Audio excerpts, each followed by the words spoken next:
The Young and the Restless spoilers recap Tuesday full August 12, 2025 in Genoa City, where secrets never truly stay buried and every action carries a ripple effect across families and corporate empires.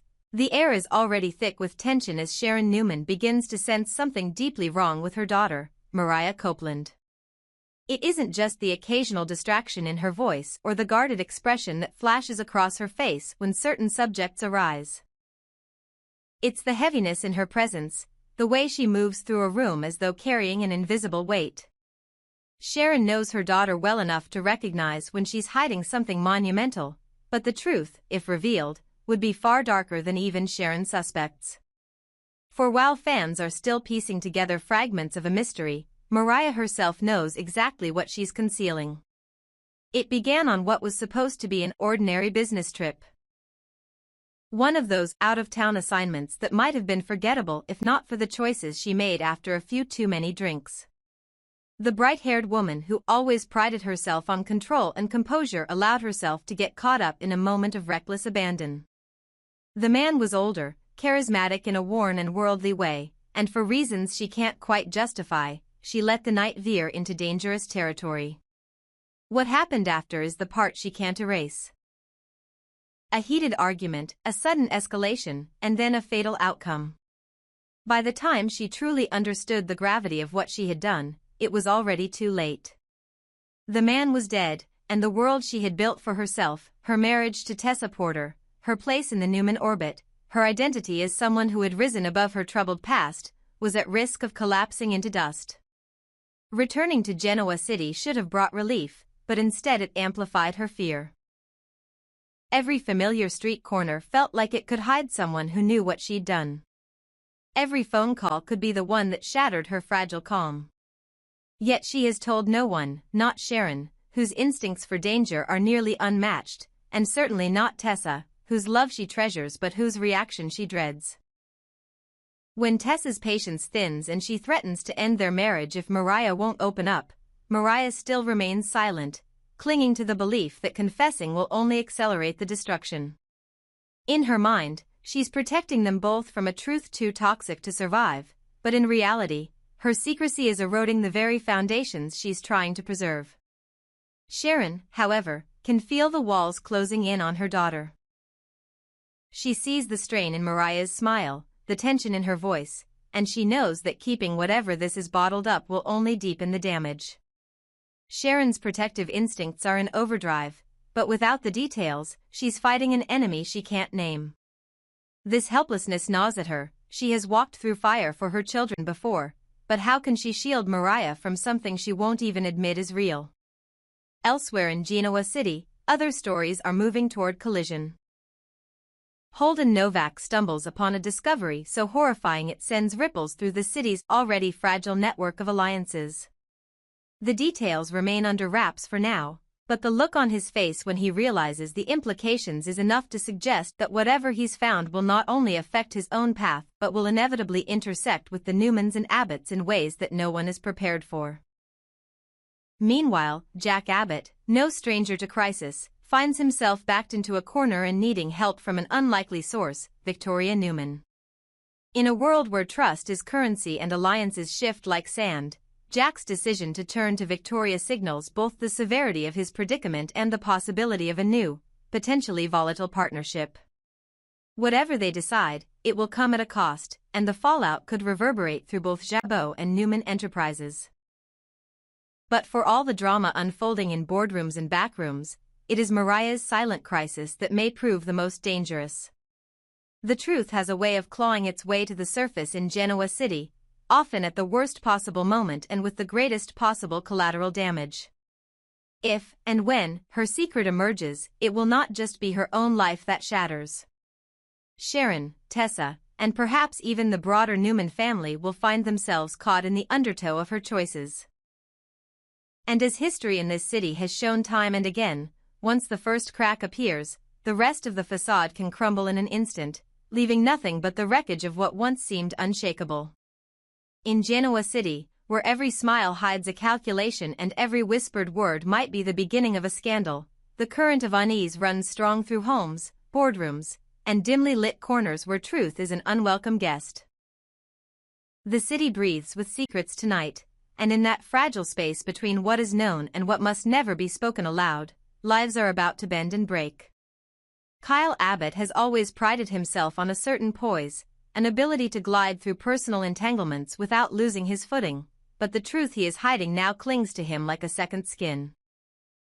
The time in Nice with Audra Charles is supposed to be a closed chapter, yet every glance in Claire Newman's trusting eyes reminds him that the past is not done with him.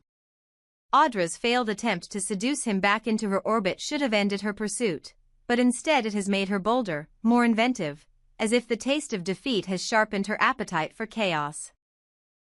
She carries herself now with a dangerous kind of patience, the kind that waits for the perfect moment to strike, and Kyle feels that patience pressing against him every time she is near. The danger isn't in what happened, it's in what could be revealed. The kiss on the bed, the towel clinging loosely to him when she came close, the way her fingers lingered on his skin longer than they should have, these are moments he has tried to package neatly in the corner of his mind labeled mistakes.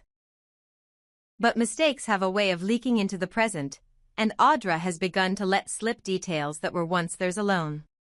She laughs now about the things she once framed as accidents, even confessing that her story about him leaving his charger in her room was a lie. She couples that admission with a cruel sweetness, suggesting that in that moment he wanted her more than Claire. It's a knife disguised as a whisper, meant to wound but also to remind him that she holds a piece of him he cannot take back. He thinks, briefly and dangerously, that perhaps a grand gesture could erase it all. A proposal to Claire, a ring and a vow that would cement his loyalty in the eyes of the world, might smother the questions before they can bloom into accusations. Yet beneath that plan is the unspoken truth that such a move would be for him, not her, and Claire. Sharp, intuitive, and no stranger to the mechanics of deceit, would see through it in an instant. Claire has already begun to feel the edges of something unsaid. The trip to France left gaps in her understanding, small inconsistencies in Kyle's retelling that could be explained away if they weren't so frequent.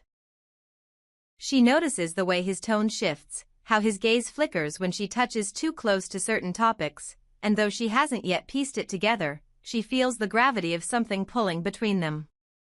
Audra knows this and feeds it, her hints and half-truths laid like breadcrumbs for Claire to follow. All it will take is one more push, one more whispered reminder of that night, and the facade Kyle has built will collapse, leaving only the wreckage of a love he claims to cherish. Across town, another secret simmers, one with stakes that reach beyond a single relationship. Mariah Copeland has returned from a business trip with something far heavier than her luggage. To the casual observer, she is simply tired, perhaps stressed from the demands of her work, but those who know her, Sharon Newman most of all, sense something deeper. The truth is darker than even Sharon's instincts can guess. One reckless night, a little too much to drink, a flirtation with an older man that spiraled into an encounter she did not anticipate. The end came suddenly, a heated exchange, a flash of panic, and then the irrevocable stillness of a man whose life she had taken. She left that night behind her in miles but not in memory, returning to Genoa City with the knowledge lodged in her chest like a shard of glass. She has told no one, not even Tessa Porter, who loves her fiercely but has begun to notice the widening gap between them. Tessa's patience has thinned to the point of threat, warning that if Mariah will not open up, their marriage may not survive, but still Mariah holds her silence. It is not stubbornness but fear, a belief that speaking the truth will unleash consequences she cannot control. Even her therapist suggests confiding in someone else, anyone. Outside their sessions, yet Mariah refuses, repeating with cold certainty that it is not safe. Each day the secret grows heavier, and each night her mind replays what happened until sleep becomes a stranger. The deterioration is subtle but relentless, short tempers, unfocused work, a haunted look that slips past her control when she thinks no one is watching.